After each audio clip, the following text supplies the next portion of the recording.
ए मतलब पहला पद और डी मतलब होता है सर्वांतर, ठीक ना, यानी डी।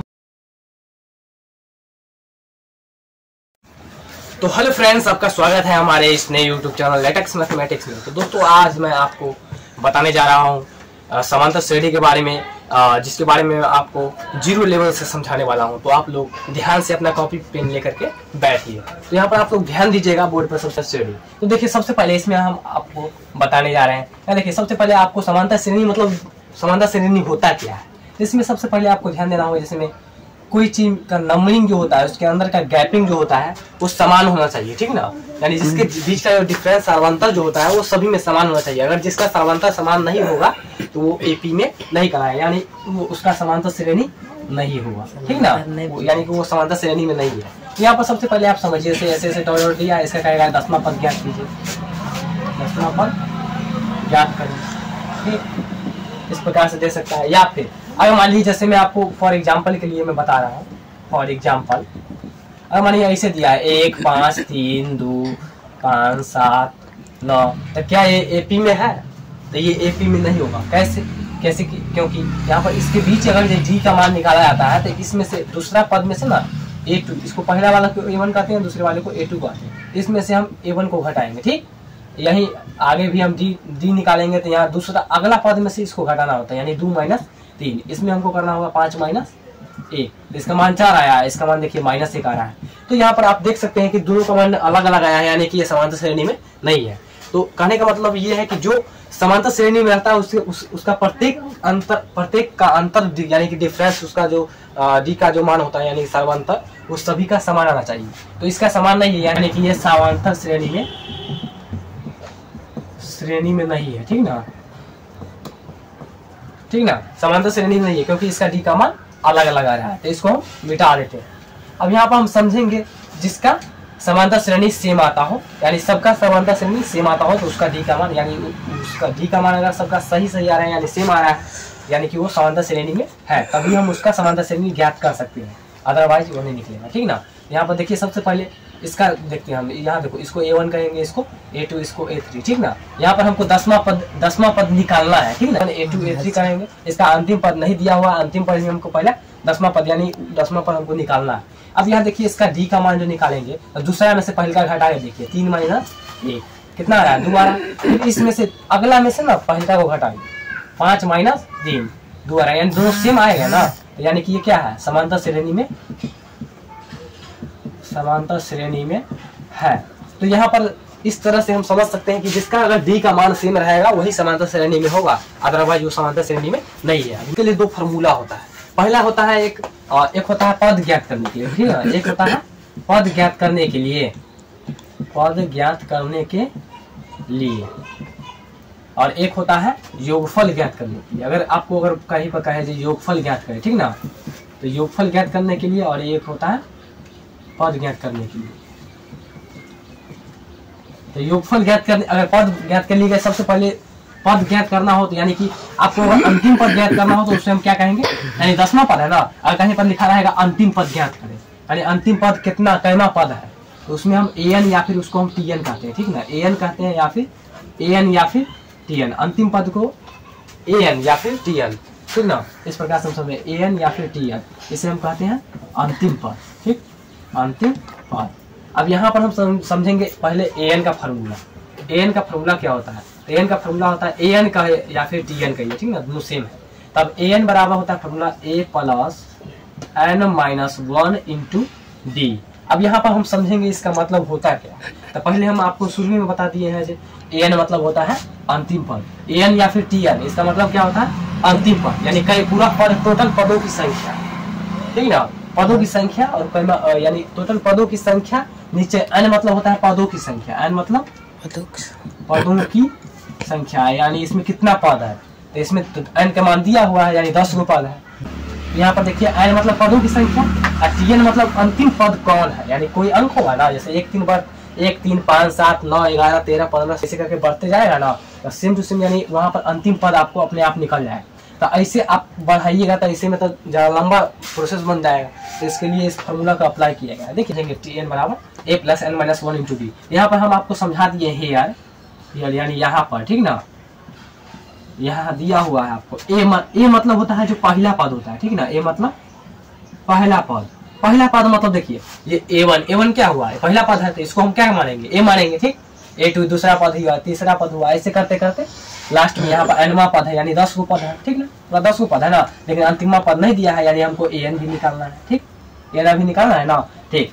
यहाँ पर देखिए a मतलब पहला पद और d मतलब होता है सर्वांतर, ठीक ना। d मतलब उसके बीच का जो सर्वांतर होता है, ठीक ना, यानी d बराबर होता है A2 माइनस A1, ठीक ना। यानी दूसरा पद में से पहला पद A2 मतलब दूसरा पद, ये हुआ पहला पद, ठीक ना। ये पहला पद A2 मतलब दूसरा पद। अब यहाँ पर ध्यान रखिएगा, दूसरा में से पहला पद घटाना है तो A2 माइनस A1, यानी दूसरा पद माइनस पहला पद, इसको हम क्या कहते हैं, सर्वांतर। क्या कहते हैं, सर्वांतर, यानी इसके बीच का अंतर, ठीक ना। तो A मालूम चल गया, D मालूम चल गया। यहाँ पर n मतलब होता है पदों की संख्या, n मतलब कुल कितना पद है, ठीक ना, पदों की संख्या, यानी कुल कई गो पद है पूरा। अब यहाँ पर an मतलब होता है, यहाँ पर an कहिए या फिर tn कहिए, इसमें होता है tn मतलब होता है अंतिम पद, ठीक ना। an या फिर tn मतलब अंतिम पद। अब यहाँ पर हम देखिए, यहाँ पर क्वेश्चन पाते हैं, पहले फर्स्ट क्वेश्चन है दिया हुआ, इसको 10वां पद ज्ञात करना है, ठीक ना। तो इसी फॉर्मूला का हम यूज करेंगे, यहाँ पर यूज करेंगे an या फिर tn का फॉर्मूला, ठीक ना। tn बराबर होता है a plus n minus 1 into D. अब देखिए t n का मान दिया हुआ, n का मान कितना दिया है, 10 दिया हुआ, ठीक ना।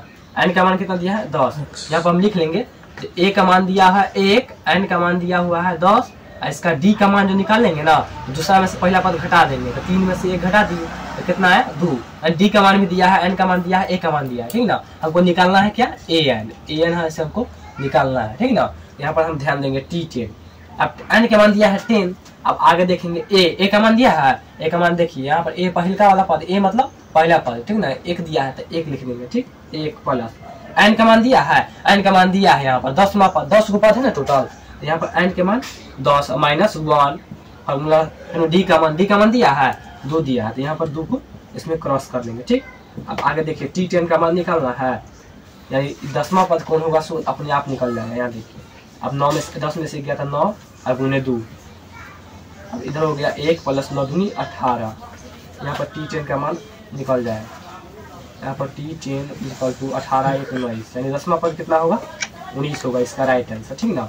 अगर इस प्रकार से आप जान सकते हैं 10वां पद 19 होगा। अब देखिए ऐसे भी आप दिमाग लगाइएगा, 1 2 के 2 बढ़ाते जाइए, 1 2 3 2 5 2 7 2 9 2 11 2 13 2 17 2 19, यानी 10वां पद 19 पर आता है, ठीक ना। लेकिन ऐसे करने पर आपको दिक्कत हो सकता है, कहेंगे लंबा प्रोसेस रहेगा तब, इसलिए हम इस फॉर्मूला का यूज करेंगे और इस तरीके से बनाएंगे।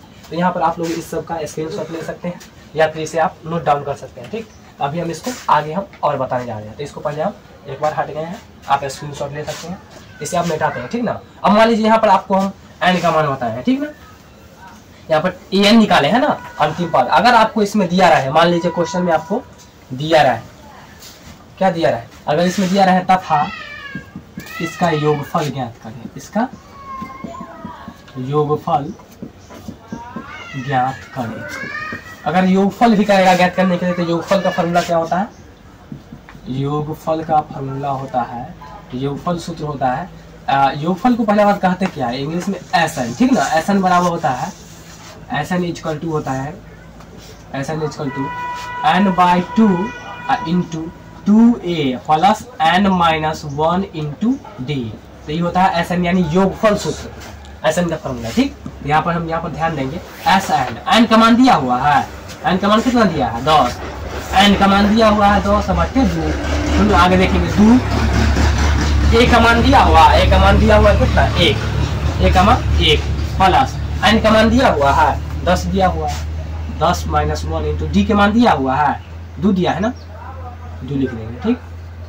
अब आगे देखना S 10, यानी सभी का योगफल अपने आप निकल जाएगा, 2 पंचे 10, 5 मतलब में 1 कटेगा, 5 लिख दिए, 2 इकाई 2 प्लस 10 में से गया था 9 और 9 दूनी, 10 में से गया 9 और दूनी 18 हो जाएगा। देखिए आगे S10 इक्वल टू 5, 2 प्लस 9 दूनी 18, S10 इक्वल टू 5, 18 2 20, अब 20 को 5 से गुना करेंगे कितना होगा 100, यानी S10, यानी सभी को जो जोड़ेंगे ना, यहाँ से 1 3 5 7 9 11 13 15 17 19 सबको जोड़ेंगे तो कितना आएगा 100।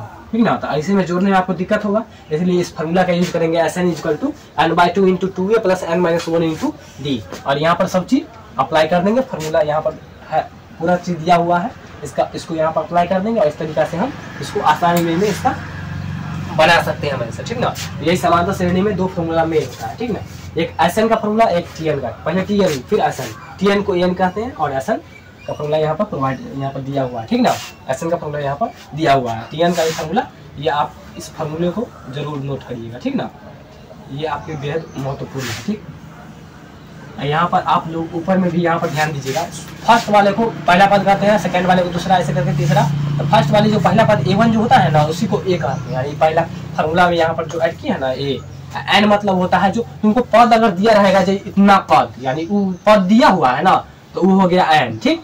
जो पद दे दिया है यानी पद है, ठीक ना। पदों की संख्या है, कई को पद है दिया हुआ है ना, उसी को N कहेंगे, ठीक। AN या फिर TN किसको कहेंगे, यानी कि जो जैसे में कौन चीज दिया हुआ है, 1, 3, 5, 7, 9, यहाँ पर ऐसे करके दे दिया तुमको 18 अति, यहाँ पर दे दिया मान लो 19 दे दिया। अब कहेगा इसमें जो पदों की संख्या ज्ञात करें, पदों की संख्या, तो यहाँ पर हमको N निकालना पड़ेगा, ठीक ना। लेकिन इसमें अंतिम पद दे दिया है ना, यहाँ पर AN TN दे दिया है ना, यानी इसी को अंतिम पद में क्या कहते हैं, AN या फिर TN, ठीक ना। यहाँ पर ध्यान दीजिएगा। तो इस सबको आप नोट डाउन कर सकते हैं, इधर आप योगफल भी नोट डाउन कर सकते हैं। तो दोस्तों हमें उम्मीद है कि आप लोग इससे बहुत कुछ सीख चुके होंगे कि ये समांतर श्रेणी किस प्रकार से बनता है और इसका फार्मूला क्या क्या होता है। ये मैंने बहुत ही अच्छे तरीके से आप लोगों को समझाया। तो दोस्तों मैं मिलता हूँ कुछ अगले यानी नेक्स्ट वीडियो में, तब तक के लिए धन्यवाद। और एक बात और ध्यान दीजिएगा, आप लोग इस चैनल पर अगर नए हो तो इस चैनल को जरूर सब्सक्राइब करिएगा। अभी ये 10th का जो समांतर श्रेणी का जो चैप्टर है वो पढ़ा रहा हूँ, और अगले बार जो आने वाली वीडियो चल रहा है 11th और 12th बेसिस पर रहेगा, जो कि इन्वर्स ट्रिगोनोमेट्रिक रहेगा, इंटीग्रेशन, डिफरेंशिएशन, ये सभी का सॉल्यूशन में आगे कराने वाला हूँ। तो यहाँ पर आप लोग अंत तक जरूर बने रहने के लिए इस चैनल को सब्सक्राइब करिएगा और अपने दोस्तों के साथ शेयर भी जरूर करिएगा, क्योंकि आपको और आपके दोस्तों को भी सहायता मिलेगी हमारे इस वीडियो के कारण, ठीक ना। तो मिलते हैं नेक्स्ट वीडियो में, तब तक के लिए धन्यवाद।